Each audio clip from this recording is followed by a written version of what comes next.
Hey guys, this is P Tiger and welcome back to our Sunday series. और आज की Sunday series के अंदर हम दोबारा से सुपरमैन के दो इश्यूज को कवर करने जा रहे हैं, जो कि इशू नंबर 12 और 13 होने वाला है। इसके अंदर आज हम स्टोरी देखेंगे कि किस तरीके से सुपरमैन का मुकाबला एक अजीबोगरीब एलियन से होगा जो कि दूसरे प्लेनेट से आया है। लेकिन इस पूरी की पूरी स्टोरी को शुरू करने से पहले मेरी एक ही रिक्वेस्ट है कि अगर आपने इससे पहले वाले सुपरमैन के एपिसोड्स नहीं देखे तो डीसी रीबर्थ के नाम से आपको प्लेलिस्ट मिल जाएगी, जिसके जरिए आप उसको चेकआउट कर सकते हैं। तो चलिए बिना किसी और बात के फौरन से अपनी आज की इस वीडियो को हम स्टार्ट करते हैं।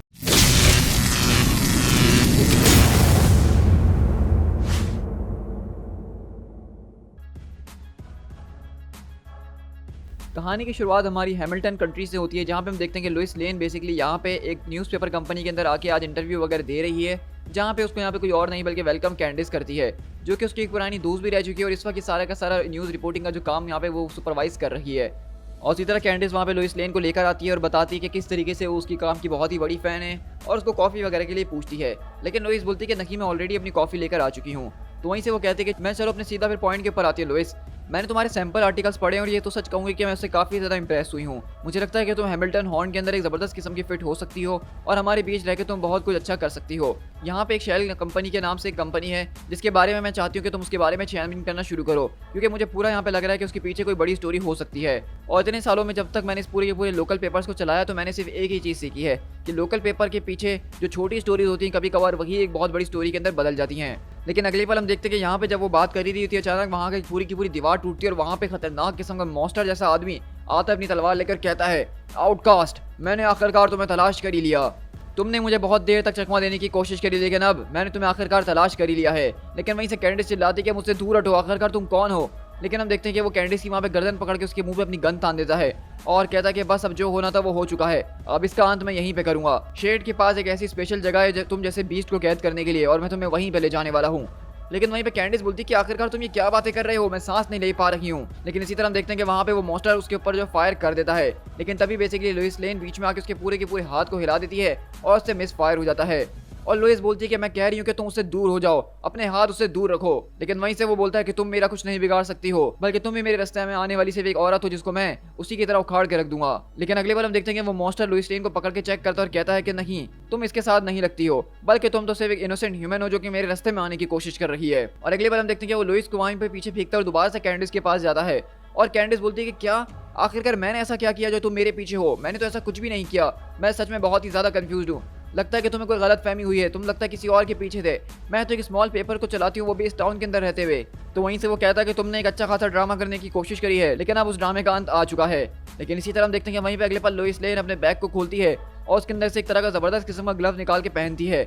और हम देखते हैं कि उस ग्लव्स की मदद से वो यहाँ पे उस आदमी के ऊपर एक जबरदस्त किस्म का ब्लास्ट मारती है और कहती है, हेल बैट का ग्लव जो कि मैंने बोरो किया था वो काफ़ी ज़्यादा काम का साबित हो रहा है। क्योंकि अगर आपको याद होगा कि हमने इसकी पिछली स्टोरी में देखा था कि किस तरह से लुइस लेन जो है वो हेल बैट आर्मर को इस्तेमाल करती है और उसने उसके ग्लव्स को अपने पास संभाल के रख लिया था।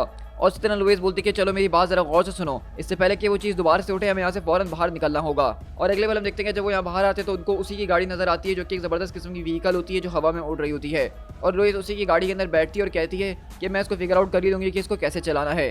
लेकिन अगली बार हम देखते हैं कि इतनी देर में जब उसको चला रहे होते हैं वो वापसी उठकर आ जाता है और लुइस भी उस पूरी की पूरी व्हीकल को चलाने में कामयाब हो जाती है और सीधा उसको ऊपर की तरफ उड़ाती है। लेकिन हम देखते हैं कि वो जो कोई भी मॉन्स्टर है वो सीधा उन लोग के ऊपर आता है चलता हुआ और उनकी व्हीकल के पीछे लटक जाता है। तो कैंडिस बोलती क्या तुमने नोट करा कि वो हमारे पीछे ही है? तो लुइस बोलती कि हाँ, मुझे अंदाजा हो गया था इस पूरे के पूरे वेट से, लेकिन जरा अपने आप को पकड़ के रखो, मैं इसको हिलाने की यहाँ से कोशिश करती हूँ। और इसी तरह हम देखते हैं कि लुइस लेन बेसिकली बहुत ज़्यादा तेज़ी से चला रही होती है ताकि इससे अपना पीछा छुड़वा सके। लेकिन तभी हम देखते हैं कि सुपरमैन यहाँ पे आता है और ज़बरदस्त तरीके से उसको पंच मारते हुए गिराता है और वहीं से कहता है, क्या तुम लेडीज़ ठीक हो? तो वहीं से वो लोग कहती हैं कि हाँ, हम डरे हुए हैं सुपरमैन, लेकिन हम ठीक ज़रूर हैं और तुम्हारा बहुत शुक्रिया। तो वहीं से सुपरमैन बोलता है कि तुम उसको फौरन से एक सेफ प्लेस के ऊपर ले जाओ, तब तक इस पूरे के पूरे क्रिएचर से मैं डील करता हूँ। और इसी तरह हम देखते हैं कि यहाँ पे वो पूरा का पूरा आदमी बहुत बुरी तरीके से ज़मीन के ऊपर आके क्रैश लैंड करता है और सुपरमैन आगे कहता है कि मैंने तुम्हें उतनी ज़ोर से नहीं मारा जितनी ज़ोर से मैं तुम्हें मार सकता था। तो वहीं से वो कहता है कि तुम्हारा बहुत शुक्रिया तुम्हारे छोटे से एहसान के लिए। तो वहीं से सुपरमैन बोलता है, मैं तुम्हें यही सजेस्ट करूंगा कि तुम मुझे फौरन से एक्सप्लेन कर दो कि आखिरकार तुम इस पूरे के पूरे टाउन के अंदर इस तरह से सबको बर्बाद करते हुए क्यों जा रहे हो। तो वहीं से वो कहता है कि मैं तुम्हें ये सजेस्ट करूंगा कि तुम मेरे रास्ते से हट जाओ ताकि मैं अपनी जॉब को परफॉर्म कर सकूं। तो वहीं से सुपरमैन बोलता है कि अगर तुम्हारी जॉब के अंदर इनोसेंट पीपल का हर्ट होना लिखा हुआ है तो फिर ये जॉब मेरी भी बन जाती है। लेकिन इसी तरह हम देखते हैं कि वो आदमी अपनी गन निकालते हुए सीधा सुपरमैन के ऊपर शूट करता है और कहता है कि तुम मेरे बस यहाँ पे वैल्यूएबल टाइम को वेस्ट कर रहे हो और कुछ भी नहीं।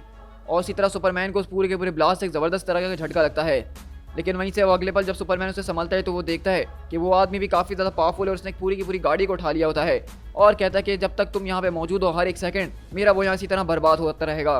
और इसी तरह वो पूरा का पूरा ट्रैक्टर उठा के उसके ऊपर मारता है और कहता है कि जब तक मेरे यहाँ टाइम बर्बाद होता रहेगा तब तक एक एक सेकंड के अंदर उस आउटकास्ट को आज़ादी का मौका मिलता रहेगा जो कि मैं बर्दाश्त नहीं कर सकता हूँ। लेकिन अगले बार हम देखते हैं कि जब आदमी यहाँ से आगे बढ़ते हुए जा रहा होता है अचानक उसके ऊपर कोई चीज़ आके अटैक करती है और हम देखते हैं कि बेसिकली जो इस फार्म का ऑनर होता है वो अपनी शॉटगन लेकर आके उसके ऊपर अटैक करता है और कहता है कि मैं तुमसे बस यही कहूँगा कि मेरी जगह के ऊपर से फौरन से निकल जाओ बाहर। तो वो कहता है कि मैं यहाँ से कहीं नहीं जाने वाला। लेकिन वो आदमी हम देखते हैं कि बहुत ज़्यादा बहादुर है और उसके ऊपर दोबारा से अटैक करता है और अपनी गन को रीलोड करने लग जाता है। लेकिन इतनी देर में वो आके उसकी गन उसे छीन लेता है। लेकिन वो आदमी अभी भी डर नहीं रहा और उसके सामने खड़ा हुआ बोलता है इस बात को तो मानना पड़ेगा कि तुम काफ़ी ज़्यादा मजबूत हो। लेकिन इसी तरह अगले पल वो अपने पास से ग्रेनेड निकालते हुए बोलता है वो तो मैं तुम्हारे लिए भी कहना चाहूँगा। लेकिन इतनी देर में कि वो वहाँ पे वो ग्रेनेड फेंक सके वहीं से पीछे से सुपरमैन आके उसको एक ज़बरदस्त किस्म का पंच मार के इस पूरे के पूरे फार्म से निकाल के बाहर फेंकता है और कहता है कि आपकी मदद का मैं बहुत शुक्रगुजार हूँ। लेकिन अब मैं यही चाहूँगा कि आप अपने सारे के सारे फैमिली मेम्बर्स को लेके सीधा बेसमेंट की तरफ चले जाइए ताकि वो सेफ रह सकें। तो इसी तरह वो कहता है कि जैसा आप कहें सर मैं बिल्कुल वैसा ही करूँगा। तो सुपरमैन बोलता है कि तुम्हारा शुक्रिया। और अगले पल वो उसी आदमी के पास आके पूछता है क्या तुम वाकई में ये इसी तरह से करते रहना चाहते हो? मैं बस तुमसे आखिरी बार कह रहा हूँ कि अपने हथियार को फौरन से नीचे डाल दो इससे पहले कि कोई और हर्ट हो। लेकिन इतनी हम देर में देखते हैं कि वहाँ पे लोइस बेसिकली कैंडिस के साथ यहाँ पे पहुंचती है और उस पूरी की पूरी व्हीकल को लेकर सीधा सुपरमैन के अंदर ही घुस जाती है। तो लोइस बोलती है कि सुपरमैन आखिरकार ये क्या हुआ है? तो लोइस बोलती है कि हमें नहीं पता, हम इस पूरी की पूरी गाड़ी को कंट्रोल करने की कोशिश कर रहे थे लेकिन वो मेरे कंट्रोल में आ ही नहीं रही। ऐसा लगता है कि शायद वही इसको कंट्रोल कर रहा था। लेकिन अगली बार हम देखते हैं कि वो आदमी दोबारा से कैंडिस को यहाँ पे पकड़ लेता है, उसके गले से उसको काटने के लिए तैयार होता है। लेकिन इसी तरह हम देखते हैं कि वहीं पे वो बोलता है कि तुम्हें मेरे ऊपर जरा सा भी विश्वास नहीं ना तो चलो तो मैं थोड़ी सी सच के ऊपर रोशनी डालता हूँ। वहीं से वो औरत बोलती है क्या तुम इसी तरह यहाँ पे खड़े रहने वाले हो और इंतजार करोगे कि किस तरीके से वो मेरा मर्डर करेगा? तो वहीं से सुपरमैन बोलता है कि नहीं, कोई किसी का आज मर्डर नहीं करने वाला है।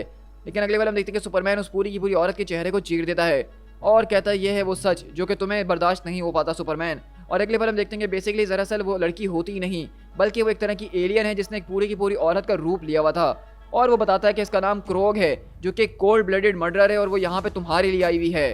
तो उसी तरह सुपरमैन बोलता है तो let me get this straight, तुम्हारे कहने का मतलब है कि ये एक एलियन है जो कि हमारे यहाँ पे अर्थ के ऊपर एक एडिटर ऑफ लोकल पेपर बनी हुई थी और एक तरह की वॉर क्रिमिनल है। तो वहीं से वो कहता है कि तुमने बिल्कुल ठीक कहा, ये बहुत अलग अलग प्लैनेट्स के ऊपर वांटेड है।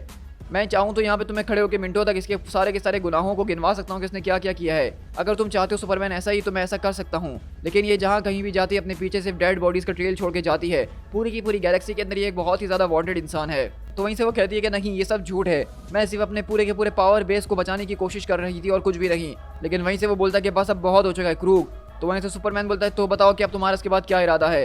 लेकिन अगले पल हम देखते हैं कि लुइस लेन बेसिकली वहाँ पे जमीन पे पड़े हुए उस मार्क्स को उठाती है और अगले पल उसको जबरदस्त किस्म के पंच मारते हुए बोलती है कि आखिरकार मुझे ये बताओ कि तुमने मेरे दोस्त के साथ क्या किया है। तो वहीं से वो एलियन कहती है कि तुम उसके बारे में परवाह करने की ज़रूरत नहीं है, तुम्हारी दोस्त बहुत ज़्यादा सेफ है और अपने बेसमेंट के अंदर ही मैंने उसको लॉक करके रखा हुआ है क्योंकि मुझे उसको जिंदा रखना ज़रूरी था क्योंकि मैं उसके जिस्म में से थोड़ा सा खून पीने के बाद ही अपने आप को उसके रूप में रख पाती हूँ। तो वहीं से लोइस बोलती है तो इसका मतलब ये है कि तुम एक वॉर क्रिमिनल और एक तरह की वैम्पायर दोनों ही एक साथ हो। तो वहीं से सुपरमैन बोलता है कि तुम यहाँ पे किसी की जिंदगी को साथ खेलने की कोशिश कर रही थी और तुमने यहाँ पे इनोसेंट लोगों की जानों को खतरों में डालने की कोशिश करी।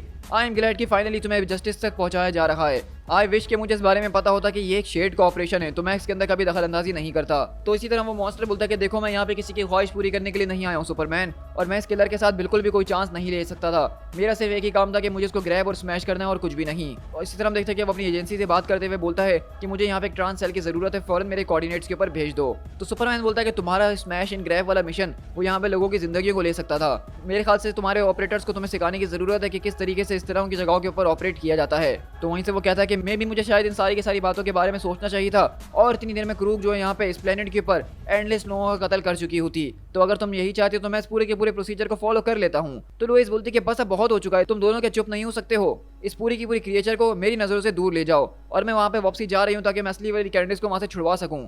और अगले बार हम देखते हैं कि बेसिकली यहाँ पे वो पूरे के पूरे सेल को जिसके अंदर उसको लेकर जाने वाला है उसको यहाँ पे लेकर आ जाता है। और इसी तरह वो बोलता है कि चलो सही वक्त पे तुम बिल्कुल यहाँ पे पहुंचे हो। लेकिन इससे पहले वो आदमी क्रूग को उस पूरे के पूरे सेल के अंदर डाल सके अगले पल वो पूरा का पूरा सेल उड़ जाता है।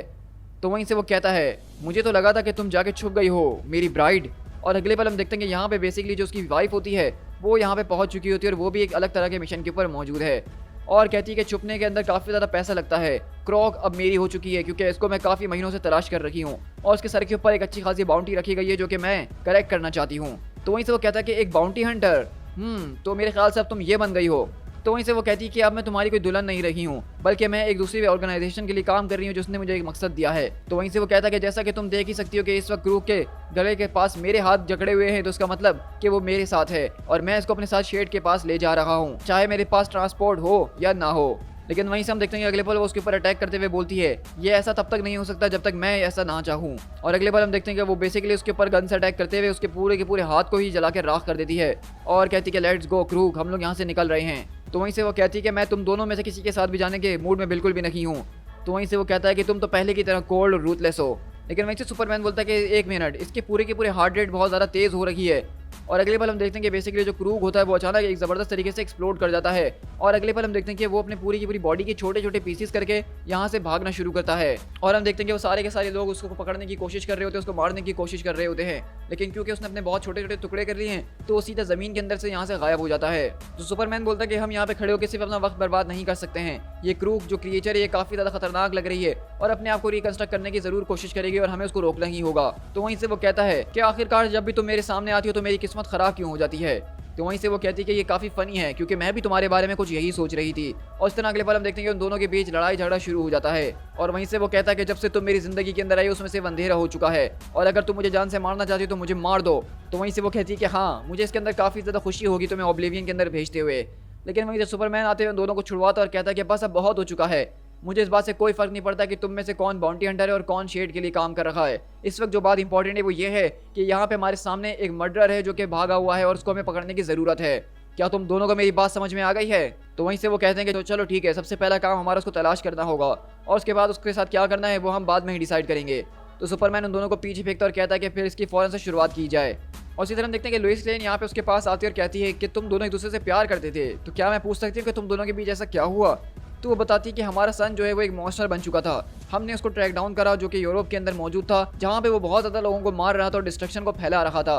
वो मोमेंट था क्लैरिटी और कंट्रोल का जिसके अंदर हमें कोई डिसीजन लेना था। उसने हमारी आंखों के सामने हमसे मौत की भीख मांगी, लेकिन जैसा कि मैं उसकी माँ थी तो मैं जानती थी कि उसके लिए बेहतर क्या है और उससे ज़्यादा प्यार मैंने ज़िंदगी में किसी चीज़ से नहीं करा। लेकिन उसके बावजूद भी मैंने उसको जान से मार डाला क्योंकि मैं उसके हाथों किसी और को मरता हुआ नहीं देख सकती थी और तब से हम दोनों के रास्ते अलग अलग हो गए। तो वहीं से लुइस बोलती है कि तुम दोनों के बीच ऐसा लग रहा है कि बहुत कुछ है जो तुम लोगों ने एक दूसरे से कहा नहीं है। तो वहीं से वो कहती है क्या हर एक हस्बैंड और वाइफ के बीच ऐसा नहीं होता? तो सुपरमैन बोलता है कि तुम आखिरकार क्या कर रही हो, मैं तुम्हें वापसी टाउन की तरफ ले जाता हूँ। तो लुइस बोलती है कि नहीं नहीं, अब इस व्हीकल को मैं आसानी से राइड करना सीख चुकी हूँ और मैं जाके कैंडिस की मदद करती हूँ और प्लीज़ सुपरमैन उस पूरी की पूरी मॉन्स्टर को तलाश करो और एक ऐसी डीप और डार्क जगह के ऊपर भेज दो जहाँ पे वो कभी वापसी ना आ सके। तो सुपरमैन बोलता है क्या तुमने उस लेडी को सुन लिया, अब चलो हमें आगे बढ़ना होगा।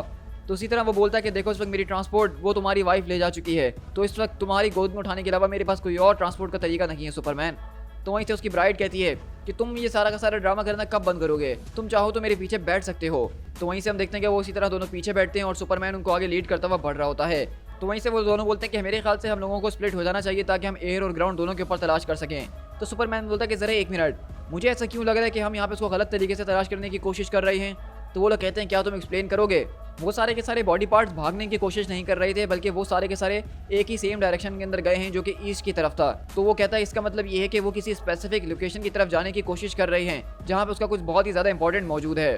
तो अगले पल सुपरमैन बोलता है कि देखो अगर तुम यहाँ पे उसकी जगह होते तो तुम क्या करने की कोशिश करते इस तरह की सिचुएशन के अंदर। तो वो दोनों कहते हैं कि अगर क्रॉक जैसे फुजिटिव होता तो वो या तो दोबारा छुपने का कोई नया तरीका ढूंढता या फिर इस जगह को छोड़ने का। तो सुपरमैन बोलता है कि एग्जैक्टली, और मेरा सवाल तुम लोगों से यही है कि आखिरकार क्रूग जैसा मॉन्स्टर इस पूरी की पूरी अर्थ के ऊपर आया कैसे था फर्स्ट प्लेस के अंदर, और इस बात का जवाब देने के लिए मुझे एक बेटर पर्सपेक्टिव की ज़रूरत है। और अगली बार हम देखते हैं कि सुपरमैन बेसिकली अपने पूरे के पूरे एक्सरे विजन को ऑन करता है और देखना शुरू करता है कि इसके सारे के सारे पार्ट्स कहाँ जा रहे हैं। और हम देखते हैं कि बेसिकली यहाँ पे पूरे के पूरे लेक के अंदर कुछ और नहीं बल्कि एक तरह का उसका जहाज स्पेसशिप मौजूद है जिसके अंदर उसके सारे के सारे पार्ट्स वापसी एक दूसरे के साथ रिकंस्ट्रक्ट होना शुरू करते हैं। और अगले बार हम देखते हैं कि वो पूरे के पूरे लेक के अंदर से अपने जहाज को लेकर आगे की तरफ निकलता है और कहता है कि उन फूल्स को क्या लगा कि वो लोग मुझे रोक पाएंगे। लेकिन अगले बार हम देखते हैं कि सुपरमैन बेसिकली उसके पूरे के पूरे जहाज को आगे पीछे से रोक लेता है और वहीं से वो दोनों भी आते हैं और कहते हैं कि तुम्हारा भागना बहुत हो चुका है क्रू, अब तुम्हें हम अरेस्ट करते हैं क्योंकि तुम्हारे पास ये इतनी शक्ति नहीं है कि तुम अपनी दोबारा से उस पूरी की पूरी बॉडी को तोड़ के रिकंस्ट्रक्ट कर सको। और इसी तरह हम देखते हैं कि बेसिकली सुपरमैन उसके पूरी की पूरी जहाज के अंदर उसको ही कैद कर देता है पूरी की पूरी अपनी लेजर बीम की मदद से वेल्ड करते हुए ताकि वो उस पूरे के पूरे जहाज से बाहर ही ना निकल सके। और सुपरमैन बोलता है कि चलो मैंने तुम लोगों का आधे से ज़्यादा काम तो कर दिया है, इस पूरे के पूरे जहाज़ के अंदर उसको मैंने सील कर दिया और वो यहाँ से कहीं भी निकल के नहीं जाने वाली है। अब मैं तुम दोनों की उस पूरी की पूरी बैटल के बीच में बिल्कुल भी नहीं पड़ना चाहता हूँ जो कि तुम दोनों के दरमियान चल रही है। और इसी तरह क्रूग वहाँ पे चिल्ला रही होती है कि मुझे निकालो, मैं हिल नहीं पा रही हूँ। तो वहीं से वो कहता है कि तुम इसको चाहो तो ले जा सकती हो, वो तुम्हारी हो गई है। तो वहीं से उसकी ब्राइड कहती है कि क्या वाकई में, लेकिन आखिरकार मेरी किस्मत इतनी अच्छी कैसे हो गई और मेरे ऊपर एहसान क्यों? तो वहीं से वो कहता है क्योंकि मैं तुमसे कुछ कहना चाहता हूँ। तो वो कहती है कि अगर तुम्हारे दिल में कोई बात है तो उसको फौरन से मुझसे कहो, उसको छुपाने की ज़रूरत नहीं है। तो वहीं से वो कहता है कि इन सारे के सारे प्लैनेट्स के ऊपर, इन डायमेंशन के अंदर घूमते हुए, सारे के सारे ईवल से फाइट करते हुए मैं बहुत ज़्यादा थक चुका हूँ। मैं ऐसा लग रहा है कि कहीं खो चुका हूँ, मुझे तुम्हारी ज़रूरत है। मैं तुम्हारे बगैर, इस पूरी की पूरी फैमिली के बगैर अब और नहीं रह सकता हूँ।